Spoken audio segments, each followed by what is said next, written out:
জগতে ফেলিল ঢালি কাঙ্গালে পাইয়া লুটিয়া খাইল হাতি দিয়া করতালি। এই গতি কিন্তু গৌলকের ভাগ্যে হয় না, এটা কার হয়? কাঙ্গালের হয়। কেন?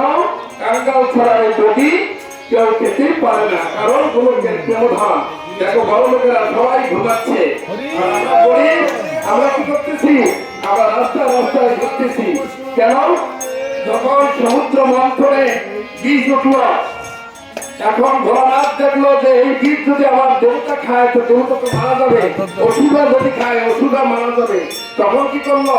এই সমুদ্র মন্থনে যে বীজ উঠলো সেই বীজ কি করলো? আমাদের ভোলানাথ খেয়ে নিল যে আমার দেবতাও যেন মরে না, ওষুধাও যেন মরে না, কেউ বললো না। এখন ভোলানাথ বীজ থেকে কি হলো?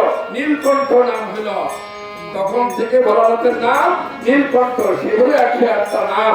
এই জন্যই বলছে যে এটা কাঙ্গালে পাইয়া লুটিয়া খাইল হাতে দিয়া করতালি। এটা খাবে কারা? কাঙ্গালেরা। এখন পুরো বিধান দিচ্ছে কি? যে জ্যোতির ভাণ্ডটা ভঞ্জন করবো। ভঞ্জন করার পরে কি করলো? বললো যে নরহরিকে এখানে গড়াগড়ি দিতে হবে। গড়াগড়ি দিল। আবার বললো যে সবাই ধুলা খেতে হবে,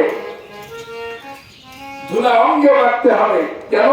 অঙ্গে যদি এই কীর্তনে, এই যে এখানে কীর্তনিয়ারা কীর্তন করলো, এই যে সুবোধ প্রহর প্রহর নাম কীর্তন হলো, এটা কি হচ্ছে? যজ্ঞে পরিচিত।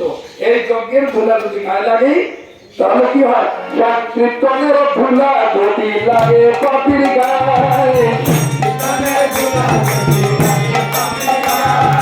মিছে মিছে সেই পাপি বৈঠকে